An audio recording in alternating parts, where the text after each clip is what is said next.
Hello class, we're going to start Module 5 fractions. Go ahead and pause the video, fill out the front for me, okay? With I know it, I've heard of it, and I don't know it. So we're going to do adding and subtracting fractions first. So the first thing, turn mixed numbers into improper fractions. We don't have any mixed numbers, so we're good.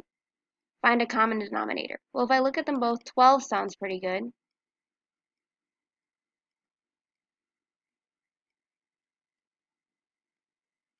Okay? And then if I have to multiply the numerator by whatever I multiplied the denominator by. So from 4 to 12 is times 3.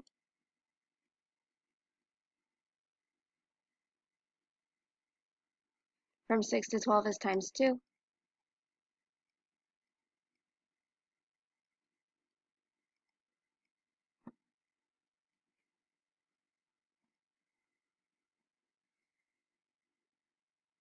Then I add the numerators.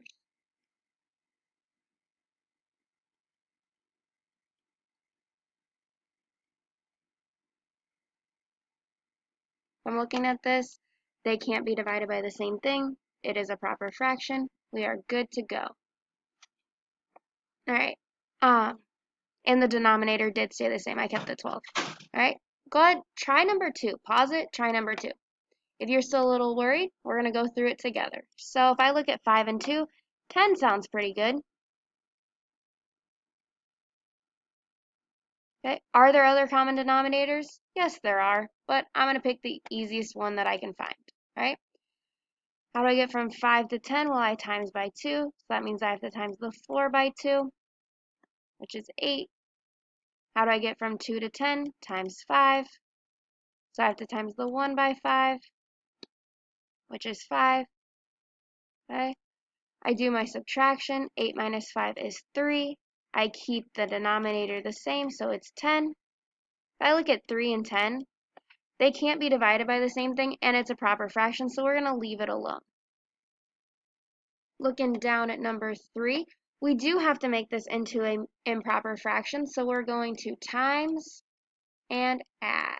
So 4 times 4 plus 3. So 16, 17, 18, 19. 19. Then over here I have 2 times 3 plus 2. Okay? And I should see at least that you did the times and the plus. Okay? 2 times 3 is 6, plus 2 is 8. And these are going to go over the original denominators. So I have 19 fourths plus 8 thirds. Okay, now we're going to get those common denominators. I'm going to go ahead and go with 12.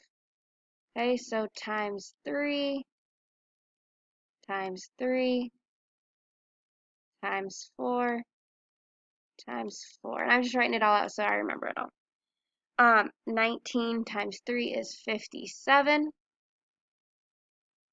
4 times 3 is 12. Keep my addition sign. 4 times 8 is 32. 3 times 4 is 12. Okay? Gonna keep the denominator the same, and I'm adding the numerators. Why am I adding? Because there's an addition sign. So 2 plus 7 is 9, and 5 plus 3 is 8. So 89. Now, this is an improper fraction, okay?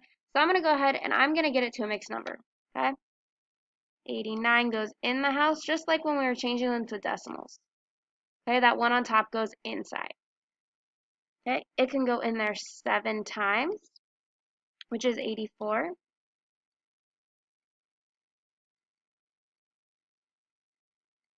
Okay, and yes, we could do decimals, but we're in a fraction unit, so we're going to go with a fraction. So 7 and 5 twelfths.